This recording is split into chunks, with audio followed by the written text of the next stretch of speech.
국내 코로나19 3차 대유행이 설 연휴 감염과 사회적 거리두기 완화를 틈타서 본격적으로 재확산하는 것 아니냐는 우려가 나오고 있습니다. 일부 전문가들은 4차 유행 가능성까지 경고하고 있는데요. 백순영 가톨릭대 의대 명예교수와 함께 자세한 내용 짚어보겠습니다. 어서 오십시오. 예, 안녕하세요. 네, 먼저 질문을 드리기 전에요. 어제 코로나19 신규 확진자 현황을 잠깐 말씀을 드리겠습니다. 국내 발생이 414명이었고 해외 유입이 32명이어서 총 446명의 확진자가 어제 하루 동안 나왔습니다. 이 중에서 위중증 환자가 156명이고 사망자가 3명 나왔습니다. 지역별로는 서울이 119명이고 경기가 161명, 인천이 35명 등이 나왔는데요. 지금 이렇게 이번 한 주 내내 확진자 규모를 좀 살펴보면요, 교수님. 굉장히 좀 편차가 크다. 그러니까 월요일에 300명대였다가 갑자기 또 429명, 수요일부터는 또 굉장히 이틀 연속으로 590명이 나왔고요. 그러면서 조금씩 줄어드는 수치입니다. 언제든지 좀 다시 늘어날 수 있다라는 상황인 거를 이제는 좀 경험을 통해서 알 수 있는 것 같습니다. 교수님께서는 현재 추이를 어떻게 판단하시는지요? 예, 뭐 좀 명확한 부분은 있습니다. 지난 한 달 동안을 보면은 주말에는 한 300명대, 예. 주중에는 400명대, 또 집단 발생이 한 100명씩 일어나면은 500명대였던 것이 지금 상황에서는 이번 주 들면서는 그 집단 발생이 뭐 100명 이렇게 해서 예. 플라스틱 공장이라든지 보일러 공장 같은 데서 대규모 발생이 일어나면서 600명까지 올라갔는데요.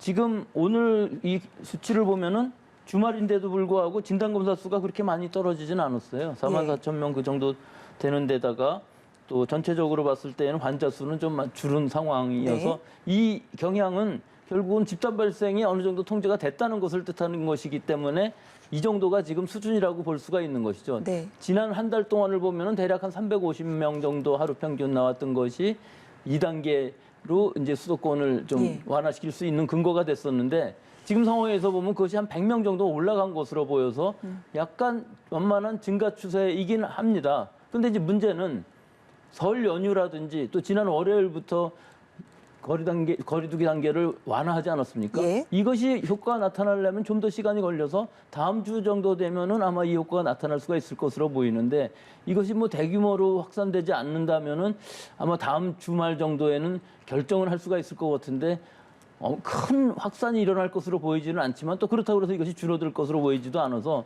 지금 상황에서 보면은 400명 이상 되는 정도가 어느 정도 유지되면서 예. 뭐 거의 1000명까지는 안 가겠지만 집단 발생이 일어날 경우에 있어서는 600~700명은 언제든지 일어날 수 있는 이런 상황이다 이렇게 볼 수가 있겠습니다. 예, 아무래도 집단 발생의 비중이 좀 높기 때문에 이 부분에 대한 통제가 관건인 것 같습니다.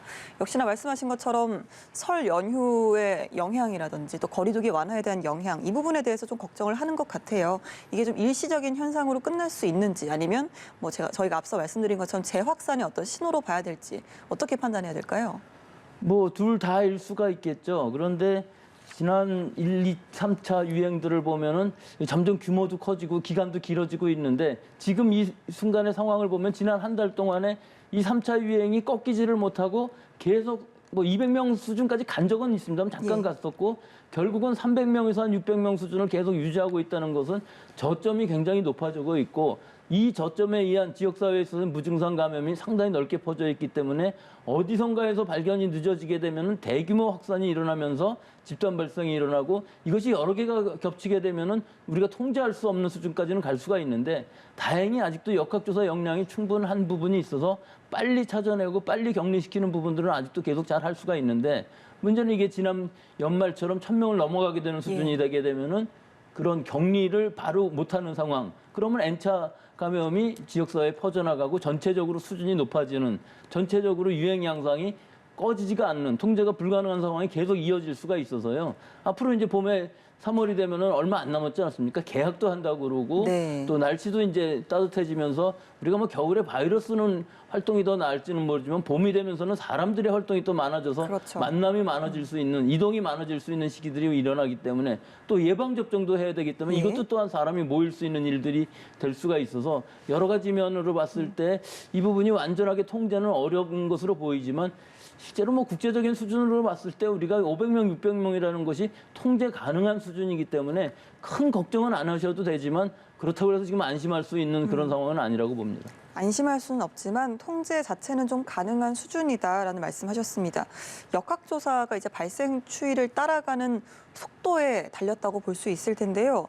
지금 최근 2주간의 이제 신규 확진자 가운데 감염 경로를 알 수 없는 비율이 23%라고 하거든요. 이게 4명 중에 1명 정도인데 이 정도면 우려를 해야 될 수준 아닙니까? 그렇죠. 예, 초기에 1차, 2차 유행할 때만 해도 목표를 5%로 잡았을 예. 정도니까 굉장히 지금 많이 올라온 것처럼 보이지만 어쩔 수는 없는 것이죠.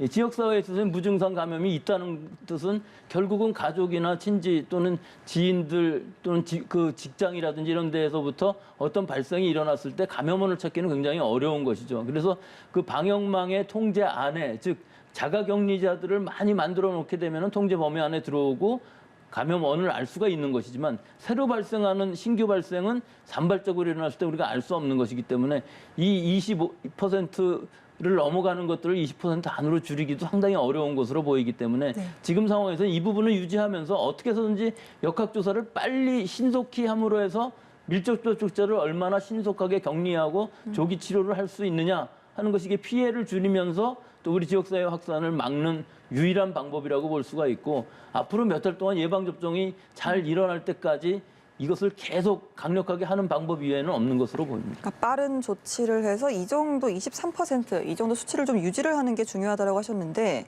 사실 이 정도 속도라면 앞으로도 점점 더 늘어날 수도 있다는 말씀이시죠?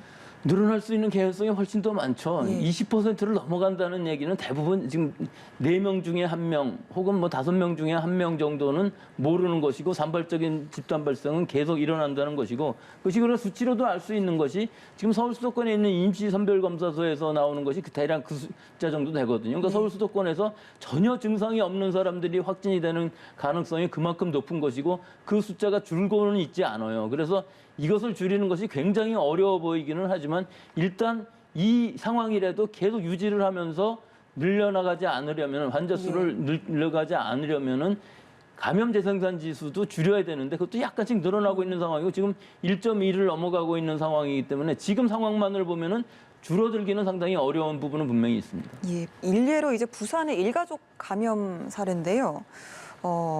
어린이집과 또 초등학교에 다니는 자녀들이 잠복기에 이제 등교를 한 것으로 확인이 됐습니다. 교내에서 방역 조치를 분명히 좀 시행이 되고 있습니다만 이 부분에 대해 상당히 우려스럽다는 의견이 많거든요. 이건 근본적으로 학교 내에서의 감염이라는 것은 어떤 증상이 나타난다기보다 학생들이 많이 모여 있으면서 호흡기 질환은 결국은 장시간 실내에서 하루 종일 같이 있는다는 거, 뭐 오전반이든 오후반이든 장시간에 같이 있다는 것은 무증상 감염으로도 얼마든지 감염이 될 수가 있고 이 감염 경로는 알 수 없는 상황에서 귀가를 해서 집에서 가족들한테 옮긴다든가 또는 거꾸로 얘기해서 지역사회로부터 가족한테 감염이 된 것이 학교로 가고 다른 학생들한테 옮겨줄 수 있는 가능성 둘 다가 있는 것인데 결국은 이것은 경로를 알 수가 없다는 것이죠. 예. 학교 내에서의 감염이라는 것이 무서운 것이 학교 내의 방역을 아무리 철저히 하더라도 우리가 알 수 없는 감염이 확산되는 것을 파악해낼 수 없다는 부분이 있어서 지금 이 경우도 감염 경로를 알 수 없는 것뿐만 아니라 혹시라도 학교에서부터 감염이 되어서 그럴 수도 가족으로 있죠. 들어왔을 예. 수 있는 가능성도 충분히 있기 때문에 이 부분 최대한 방역을 해서 학교를 열기는 열어야 되겠습니다만 아직도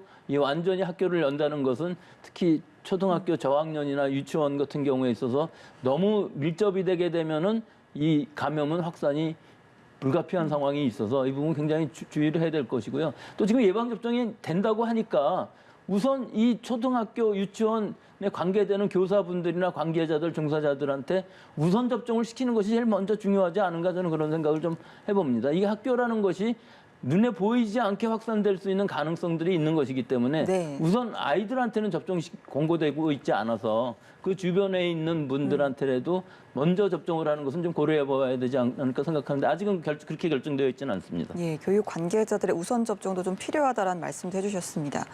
거리두기 단계가 완화된 지 이제 일주일이 채 안 됐거든요. 그럼에도 불구하고 계속적으로 이렇게 좀 확산세가 지속이 되면 언제라도 거리두기 단계를 조정할 수 있다라고 방역 당국에서는 밝혀왔습니다. 그러다 보니까 여러 가지 의견들이 좀 상충하는 것 같은데요. 앞으로 더 단계가 좀 강화될 가능성에 대해서는 어떻게 보시나요? 정부 방역 당국에서는 가능하면은 좀 규제는 완화시키려고 하는 그렇죠. 네. 걸로 가고 있는데 지금 상황이 그렇게 만만치는 않아 보입니다. 특히 뭐 매번 한 주, 두 주 말씀을 드리는데 이번 주도 마찬가지인 것이 지금 상황이 이게 확산이냐 감소냐 이 기로에 서 있는 상황이고 네. 특히 연휴 또 지난번에 거리두기 단계 완화한 것이 지금 아직 일주일도 안 되었기 때문에 예. 이번 주에 나오는 환자의 추세 또 감염 대상 지수의 증가 폭 혹은 감소 이런 여러 가지들을 파악을 해서 결정을 해야 되는데 우리 의료 체제는 충분히 지금 감당할 수 있는 수준이 되어 있고 역학조사도 굉장히 잘 되고 있는 상황이기 때문에 네. 이 수준이 적어도 유지만 된다고 그러면은 아마 더 강화시키는 쪽으로는 가지 않을 것으로 보이는데 이것이 뭐 좀 통제 불가능하게 갑자기 늘어난다는 돌발 상황이 생긴다면 즉 돌발 상황이라는 것은 연휴 때 우리 국민들의 이동량이 지금 천천히 나타나고 있는데 다음 주에 나타나는 이 환자의 규모가 어느 정도 될지가 굉장히 중요한 관건이라고 보겠습니다. 예, 일단은 좀 지켜보기로 결정을 했는데 교수님의 의견도 궁금하거든요. 단계를 상향해야 한다고 보시는지요? 저는 단계 상향보다는 지금 상황에서는 그 의료 체제가 확실히 지금 보장되고 있는 부분들은 있거든요. 충분히 여력도 있고 또 역학조사도 빨리 할 수 있는 상황이기 때문에 이 환자의 숫자가 뭐 1,000명 이상 이렇게 급격히 늘어나지 않는다면은 네. 사실은 집단 발생으로 대규모 집단 발생이 일어나는 것은 통제를 할 수 있는 가능성이 큽니다. 아주 강력하게 그 지역에 역학조사하면서 정밀조사를 하게 되면은 접촉자도 찾아내고 뭐 100명, 200명 생기는 최근에 병원이라든지 여러 가지 그 생산시설에서의 감염도 며칠이 지나면서는 항상 다 통제는 되어 왔거든요. 뭐 IM성교회 같은 경우에서도 전국적으로 퍼지는 것들도 잘 찾을 수가 있기 때문에 지금으로 봐서는 개인들의 이 지속 가능한 방역이 훨씬 더 중요한 시기이고 어떤 거리두기 단계를 상향시킴으로 해갖고서 뭐 여러 가지 영업시설들을 규제한다고 하는 것은 지금 상황에서는 국민들의 수용성이 떨어져서 가능한 한 좀 유지하든가 좀 완화하는 방향으로 가는 것이 방향성으로서는 맞다고 생각을 하지만 이것이 통제할 수 없는 상황까지 간다면 숫자가 급격히 늘어난다 그러면 그것은 바로 신속하게 강력한 통제 조치를 처해야 한다고 봅니다. 예, 지금의 방역체가 당장 좀 불안한 정도는 아니라고 하셨는데 말씀하신 것은 최근에 이제 외국인 밀집 시설에서 집단 감염이 좀 속출하고 있지 않습니까? 그러다 보니까 이제 정부에서는 뒤늦게 좀 관리 강화에 나섰습니다. 비대면 방역 실태 점검하겠다라고 했는데 이 정도로 좀 충분하다고 보시는지요? 저는 이 부분은 굉장히 아쉬운 부분이라고 생각합니다. 그렇죠. 벌써 작년 3월에 그 싱가포르에서 집단 노동자 거주 시설에서 굉장히 큰 발생이 일어나면서 우리가 다 알고 있었거든요. 예. 이런 집단 시설, 특히 외국인 노동자 기숙 시설이라는 것은 상당히 열악하고 이분들은 혼자 계신 분들도 많고 물론 가족들 있는 부분들은 이런 기숙실에 같이 계시지 않을 수도 있지만 이 부분들이 여러 가지 방역이라든지 하는 것들의 사각지대일 수가 있어요. 또 한 가지는 이분들은 불법 체류자들이 대부분을 차지하고 있기 때문에 실제로 아파도 나을 때까지 기다리거나 해열제 정도 먹고 버티지 진단검사를 받으러 가지 않습니다. 이건 처음부터 다 지적되어 왔던 일이고요. 지자체에서는 이런 상황들을 잘 알고 있을 겁니다. 그래서 지금 상황에서 선제검사를 한번 다 한다고 그래갖고 중요한 일이 아닌 것이 이렇게 강제적으로 하면 할수록 이 사람들은 다 빠져나가고 다른 데로 이동하고 신분을 숨기고 하는 수밖에 없기 때문에 그 사람들이 얼마나 자진해서 잘 진단검사를 받을 수 있는 환경을 만들어줄 수 있느냐. 즉 지금 서울 수도권에서 하고 있는 것처럼 익명으로 무료로 할 수 있는 진단검사를 이 법적인 신분에 처벌이 되지 않게끔 하는 이런 부분들이 훨씬 더 중요하고 이건 전국적으로 마찬가지일 것으로 보입니다. 여기서 한번 집단 발생이 일어나면은 우리가 모르고 있는 사이에 지역사회에 퍼지게 되기 때문에 결국은 우리 국민들의 보건에 문제가 생기는 것이거든요. 그래서 이 부분들은 지금 이 코로나 시대에 있어서는 불법 체류냐 아니냐 이런 것들을 따질 시기는 아니고 일단은 이 코로나부터 통제를 한 후에 불법 체류 문제는 나중에 생각하는 것이 좋을 것으로 봅니다. 전체적으로 선제적인 대책이 좀 필요하다라고 하셨습니다. 고양시에서요, 24일까지 지역 내 사업장의 외국인 근로자를 좀 대상으로 코로나19 검사를 의무화하기로 했습니다. 실효성이 있을까요? 글쎄요, 그러니까 제가 말씀드리는 것이 그 의무화라는 것이 과연 얼마나 실효성이 있을까 하는 것이죠.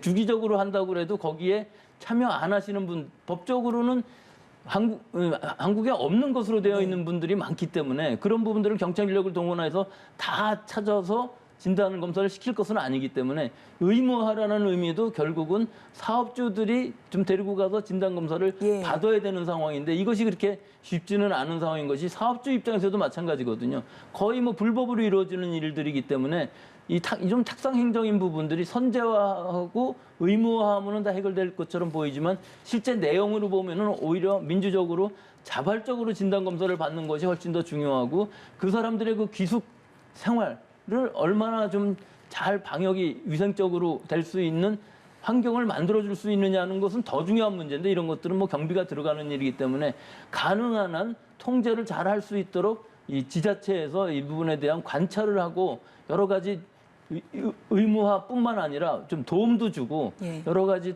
또 광고도 하고 하는 것들이 더 필요한 시기라고 보겠습니다. 뭔가 실질적으로 책임을 묻는 그런 부분에 대해서 좀 강도를 좀 낮추고 이런 부분을 좀 자발적인 참여를 좀 이끌어내야겠네요. 네, 참여뿐만 아니라 네. 도움도 많이 줘야 될 도움도 거라고 줘야 생각합니다. 된다. 알겠습니다. 정부가 이제 수차례 이제 구상권을 방역 수칙 위반자들에게 청구를 하겠다라고 밝혀왔고 실제로 좀 지자체들이 구상권 소송을 제기를 하고 있습니다만 실제 이 처벌이 이루어지기, 그러니까 배상이 이루어지기까지는 상당한 시간이 걸릴 거다라는 의견들이 많거든요. 교수님께서는 이 구상권 청구라는 게 실질적인 효과를 이끌어내려면 어떤 방안이 필요하다고 보시는지요? 이게 뭐 처음부터 구상권 청구를 한다고 그러는데 실적으로는 미미할 수밖에 없는 것이 법적인 근거도 확실치가 않아 보입니다. 뭐 어떤 경우에는 예를 들어 제주도에 갔던 모녀들 경우 몇억 원씩 구상권을 청구한다고 하지만 실제로 뭐 변호사님들 말씀으로 봐서는 거기까지 가기는 굉장히 어려울 것으로 보인다고 그래서 현실적으로 어떻게 처벌할 수 있는지는 아마 구상권이 아닐 것으로 보이고요. 네. 여러 가지 다른 방법을 좀 더 검토를 해서 좀 더 강력한 처벌이 구상권보다 좋은 것들이 많이 있을 것으로 보다 보여요. 강력하고 신속한 처벌이 그렇죠. 강력하고 동반돼야 우선 된다. 신속하지가 못하거든요. 이 네. 법적으로 이거 소송을 해갖고서 모든 사람들한테 다 할 수가 없기 때문에 간단하지만 좀 더 강력하고 우리 국민들이 느낄 수 있는 즉 이것을 위반했을 때 이런 처벌을 당장 모든 사람이 받는다는 것이 중요한 것이지 구상권인 경우에 있어서는 대부분의 사람들이 안 받고 일부 소송을 당하는 사람들만 받는 상황이기 때문에 네. 오히려 가볍지만 신속하고 또는 또 강력하게 생각이 될 수 있는 국민들로서 그런 구상권이 더 필요할 것으로 봅니다. 네, 백신 접종에 대해서 굉장히 좀 많은 관심을 받고 있는데 26일 다음 주 금요일부터 시작이 됩니다. 이제 가장 먼저 접종할 요양병원 시설의 만 65세 미만 대상자 규모가 이제 전체 한 41.9% 정도라고 하는데요. 이 중에서 접종 동의율이 좀 중요하다. 동의를 하지 않는 분들도 계시고 여기에 대해서 강제할 방법이 없기 때문에 이 부분에 대해서는 좀 상당히 좀 의문이 많이 나오고 있습니다. 어떻게 보시는지요? 많은 분들이 좀 우려를 하시더라고요. 예, 이 예방 백신은 근본적으로 강제할 수는 없죠. 네. 안 맞겠다고 그러면은 일단 지금은 안 맞고 4분기로 가는 것이 네. 이 강제라는 의미지만 뭐 그것은 그때도 안 맞으면 그건 상관없는 것인데요. 일단 지금 1차 아스트라제네카 우선 접종 대상자가 27만 2천 명인데요. 이 중에 요양병원에 입소하고 계신 65세 미만은 4만 3천 명밖에 안 됩니다. 네. 그렇기 때문에 나머지 인원들은 대부분 의료기관이라든지 또는 요양원, 이런 재수시설의 종사자들, 관계자들이기 때문에 전체적으로 보면은 대부분이 고령이라고 할 수는 없어요. 그런데 이분들이 과연 얼마나 접종을 받을 것이냐 하는 것이 그렇죠. 문제인데 지금 상황에서 보면 제가 예상하기로는 50% 넘어가기가 어려울 것 같아요. 절반이 안 된다. 왜 그러냐 하면은 이 아스트라제네카에 대한 백신의 신뢰성이 지금 문제가 좀 생겨 네. 있는 상황이라 이것이 안전성의 문제가 분명히 아니거든요. 효과의 문제도 사실은 아닙니다. 잘 확인이 안 됐다는 것뿐이지 충분히 효과가 있을 수 있다는 가능성은 아주 높거든요. 특히 네. 임상 3상 이후에 여러 가지 추가 데이터들을 보면은 굉장히 효과가 좋은 백신으로 알려져 있고 영국에서도 5,600만 명 이상이 고령층부터 접종을 받았는데 후유증 있는 부작용 있는 사람들은 거의 없고 사망한 네. 사람들도 아주 없습니다. 예, 사망한 사람들은. 네. 그렇기 때문에 지금 와서 이제 이 효과성을 다시 있다고 얘기를 해도 신뢰성이 상당히 무너져 있는 상황이기 때문에 이 접종률이 초기에 지금 처음 시작하는데 이 50%를 유지를 못한다 그러면 앞으로의 예방접종 계획에 있어도 상당히 차질을 빚을 수 있을 네. 것 같아서 얼마나 더 신뢰성을 회복할 수 있느냐 하는 것이 지금으로서는 제일 중요한 문제라고 보겠습니다. 아스트라제네카 접종에 대한 이해도라든지 신뢰도가 상당히 좀 낮은 편이다라고 하셨거든요. 현장 의료진분들의 목소리 참 궁금한 게 이 아스트라제네카 백신에 대해서 좀 효과라든지 안전성에 대해서 어떤 목소리들이 나옵니까? 그러니까 지금으로서는 그 미국에서의 그 아주 심각했던 부작용, 네. 즉 그 횡단성 척수염이 있었는데 이분이 FDA에서도 이것을 인정을 했습니다. 이것은 백신의 영향이 아니었다는 것이 확실하게 밝혀졌는데도 불구하고 네. 그런 여러 가지 루머들에 의해서 부작용이 크다, 효과는 별로 없다, 값은 싸다. 뭐 그러니까 싼 게 비지떡이라는 느낌으로 얘기들을 자꾸 해서 지금 안 맞고 나중에 다른 걸 맞겠다는 상황인데 사실은 그렇지는 않습니다. 네. 이 백신은 굉장히 효과도 좋고 즉 감염이 된다 할지라도 중증으로 가지 않고 사망하지 않는다면 예방 효과는 100% 되는 것이거든요. 그 정도가 보장되는 것이기 때문에 모더나, 파이자가 95%라고 해서 그것이 더 좋은 백신이고 아스트라제네카는 뭐 최악의 상황에서 60%라고 그래서 그것이 예방 효과가 없다는 뜻은 전혀 아니기 때문에 네. 오히려 부작용은 적고 시간이 지나면 지날수록 예방 효과는 더 높을 수 있는 백신이기 때문에 이 부분이 지금 아스트라제네카가 신뢰성을 잃는다는 것은 참 좀 근거 없는 얘기라고 할 수 있습니다. 예. 국내 1호 접종자, 늘 좀 1호 접종자가 많은 이목이 좀 쏠려 있기 때문에 궁금증이 커지는데 영국 같은 경우는 90세 할머니셨고요. 또 뭐 미국은 중환자실 간호사, 남아공은 대통령이 또 먼저 맞기도 했습니다. 정은경 청장이 이제 요양병원 종사자가 될 것으로 본다라고 언급을 하기도 했습니다. 국내 1호 접종자 누가 될 거라고 보시는지요? 그러니까 정상적인 상황이었다 그러면은 그냥 뭐 간호사께서 맞으시든지 네. 뭐 의사 선생님께서 맞으시면은 큰 문제가 없을 것으로 보이는데 지금이 처음 시작하는 상황에서 보면은 신뢰성이 깨지는 상황에서 그렇게 하면 안 될 것 같고요. 예. 오히려 다른 나라들처럼 대통령이라든지 또는 여당 대표, 상징성이 있는 사람. 그러니까 대통령. 네. 근데 이분들은 사실은 지금 우선 접종 대상이 아닙니다. 네. 예, 그렇기 때문에 대통령이라든지 여당 대표라든지 또는 국무총리 또 마지막으로는 정은경 질병청장 분들이 대표적으로 나와서 한번 맞으신다면은 지금 26일부터 시작하는 것이기 때문에 먼저 상징적으로 위험하지 않고 유효성이 있다는 것을 내보일 수 있는 것이기 때문에 오히려 지금으로서는 그런 것이 해결책이 되지 않을까. 뭐 실제로 그건 제 개인적인 의견입니다만은 뭐 누가 맞든지 국민들이 믿어야만 되는 상황이기 네. 때문에 뭐 좀 정치적이긴 하지만 이렇게 말씀드릴 수밖에 없는 아주 좀 급박한 상황이라고 볼 수 있는 것이 지금 여러 보도들에서도 자꾸 이 안전성이라는 구설수에 오르다 보니까 근거 없이 아스트라제네카가 좀 어떻게 보면 비하되는 그렇죠. 그런 상황이 되어 있어서 이걸 해결하는 것이 접종을 얼마나 하느냐의 앞으로의 관건이라고 볼 수가 있어서 좀 개인적으로 그렇게 생각을 했습니다. 네, 일단 신뢰를 줄 수 있는 좀 상징성이 큰 인물이 돼야 한다는 말씀을 해주셨습니다. 오늘 말씀 여기까지 듣도록 하겠습니다. 백순영 가톨릭대 의대 명예교수와 함께 짚어봤습니다. 고맙습니다.